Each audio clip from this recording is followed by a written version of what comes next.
Halo guys, assalamualaikum warahmatullahi wabarakatuh. Welcome to my channel Sahabat Hijrah, belajar hidup dari jalan cerita. Seperti biasa, kita buka dan pantun dulu. Jalan-jalan ke Surabaya, jangan lupa Bisrabi Abu. Jumpa lagi dengan Ana Daulika. Terima kasih sudah mampir di channel aku.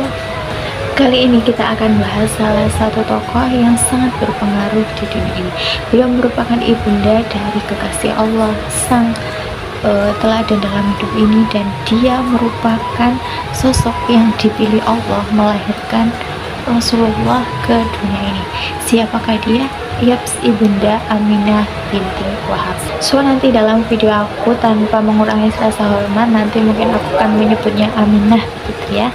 So tidak usah berlama-lama, happy watching. Aminah binti Wahab. Aminah binti Wahab merupakan ibunda dari Rasulullah SAW yang lahir pada tahun 549 Masehi di Mekah. Ayah Aminah merupakan pemimpin dari Bani Zurah yang bernama Wahab bin Abdimanaf bin Zurah bin Kilab bin Murrah bin Ka'ab bin Lu'ay bin Ghalib bin Fir. Sedangkan ibunda Aminah yakni Labirah atau Barwah binti Abdul Uzza bin Usman bin bin Adbar bin Qusay bin Kilab bin Murrah bin Ka'ab bin Lu'ay bin Ghalib bin Fir. Aminah lahir dari kabilah yang cukup terhormat dan memiliki keturunan yang mulia. Berbagai sumber juga mengatakan bahwa Siti Aminah merupakan wanita Quraisy terbaik baik dari nasab maupun kedudukannya. Aminah sendiri dikenal sebagai sosok yang mulia dan berakhlak mulia, memiliki tutur kata yang baik, santun, kemudian menjaga kehormatannya, dan taat menjalankan perintah agama. Aminah sendiri merupakan sosok gadis yang tak ada bandingannya di Mekah pada saat itu. Menikah dengan Abdullah. Berita kebaikan Siti Aminah ini pun tersohor ke seantero Quraisy hingga membuat Abdul Muthalib tertarik dan ingin menjadikannya sebagai menantu. Akhirnya Aminah pun dilamar untuk menikah dengan putranya yakni Abdullah. Aminah kemudian menikah dengan Abdullah, putra dari Abdul Muthalib, di mana Aminah ini sebenarnya sudah mengenal Abdullah sejak kecil, di mana Abdullah ini kan berasal dari suku atau Bani Hashim, sedang yang memang memiliki kekerabatan yang baik dengan Bani Zurah, sehingga ini pun menjadikan hubungan antar kabilah mereka ini semakin baik. Abdullah sendiri merupakan sosok yang mulia dan disegani baik dari segi nasab maupun kepemimpinannya di tengah masyarakat Quraisy. Berita kehamilan Aminah. Nah, tak lama setelah pernikahan Aminah dengan Abdullah, Aminah pun mendapat kabar yang sangat baik akan kehamilannya, tetapi dia mendapatkan kabar itu melalui mimpinya. Di dalam mimpinya, Siti Aminah seolah-olah melihat sinar yang terang benderang mengelilingi dirinya.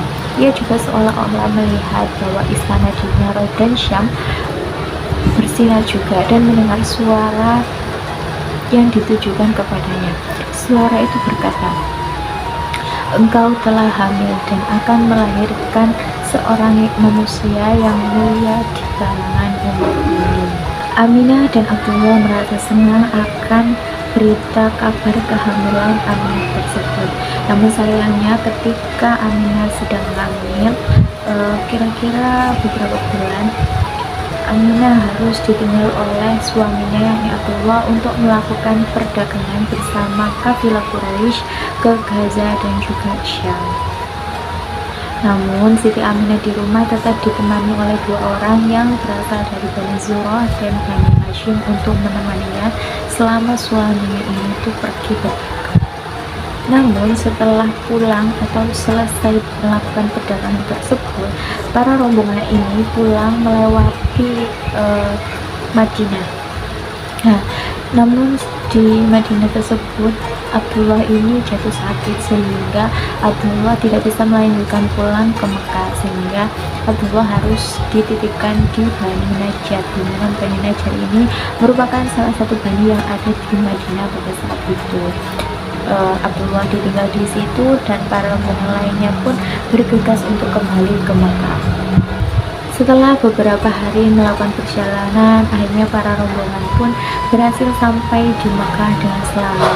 Sampai di situ, Abdul Muthalib pun mencemaskan putranya. Abdul Muthalib bertanya kepada para rombongan, "Di manakah Abdullah?" Kemudian mereka menjawab, "Kami meninggalkannya bersama kerabat Bani Najjar karena dia sedang sakit."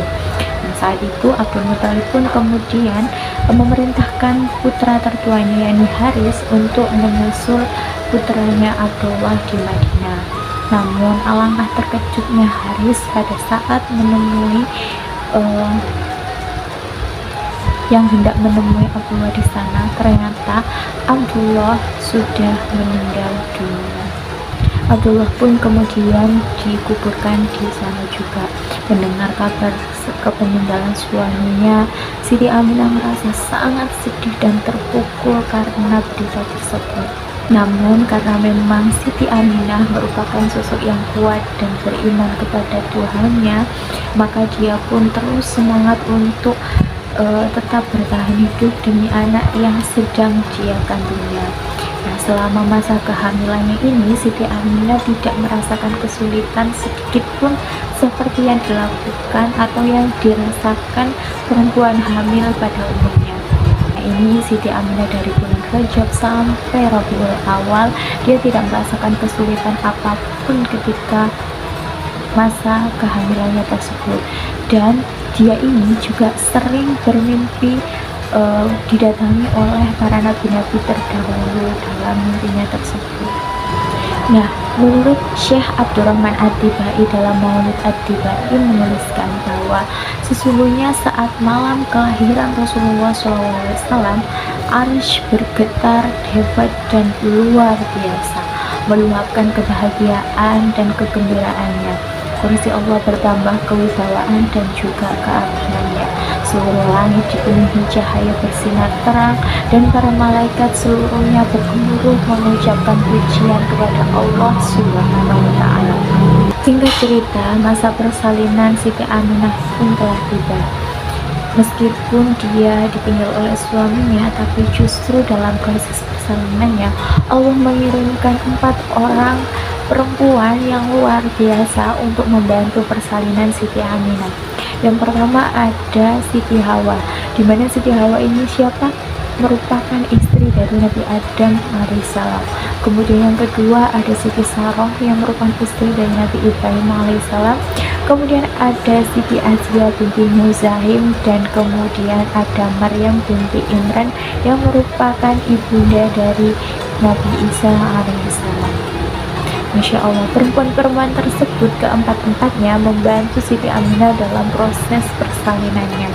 Meskipun waktu Siti Aminah bersama Nabi Muhammad SAW tidak lama, karena setelah melahirkan itu hanya beberapa hari, kemudian kan Nabi Muhammad diserahkan kepada ibu susunya yakni Halimah As-Sa'diyah. Nah, kemudian meskipun tidak lama bersama Aminah, tetapi Aminah berhasil mendidik Nabi Muhammad menjadi sosok anak yang sangat sederhana dan memiliki kerendahan hati yang luar biasa, sehingga itu menanamkan karakter yang baik kepada Rasulullah SAW. Nah, ketika Nabi Muhammad berusia 6 tahun, beliau dikembalikan Halimah As-Sa'diyah kepada ibunya yakni Siti Aminah.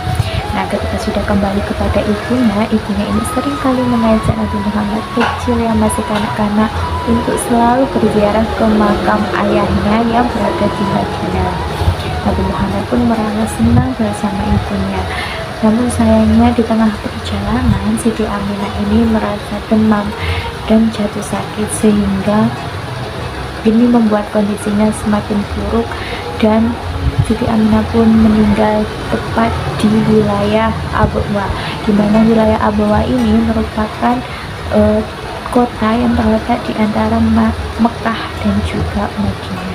Siti Aminah meninggal pada tahun 577 Masehi, yang saat itu Nabi Muhammad masih sangat kecil, masih sangat berusia muda sekali, yaitu sekitar 6 tahun. Nabi Muhammad tentu merasa sedih dan sangat terpukul pada saat itu.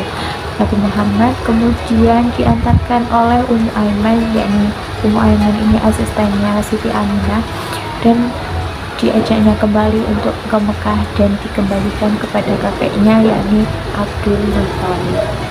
Lalu apa saja keistimewaan Siti Aminah sehingga beliau ini dipercaya oleh Allah untuk mengandung sosok yang sangat mulia ini, yakni Nabi Muhammad SAW? Yang pertama, mimpi tanda-tanda kelahiran. Ketika Rasulullah hendak lahir, Aminah kerap kali bermimpi. Selain mimpi para nabi-nabi terdahulu, Siti Aminah juga kerap kali mendengar suara di dalam mimpinya bahwa dia ini akan melahirkan sosok yang sangat hebat, yang sangat mulia, dan beliau menjadi penghulu dari umat ini. Yang kedua, kehamilan ringan dan tidak memberatkannya. Nah, pada saat Siti Aminah ini mengandung Rasulullah SAW, tidak ada kesulitan sama sekali yang dirasakan oleh Siti Aminah seperti perempuan hamil pada umumnya. Justru Siti Aminah merasakan kebahagiaan dan juga ketenangan saat dia mengandung Nabi Muhammad SAW tersebut. Tidak merasakan sakit ketika melahirkan. Tidak sama seperti perempuan pada umumnya, justru ketika Siti Aminah ini melahirkan, Siti Aminah tidak merasakan sakit yang biasa dialami oleh perempuan pada umumnya. Nah, ini merupakan kebesaran Allah Subhanahu wa Ta'ala tentunya. Yang keempat, keluarnya cahaya saat kelahiran.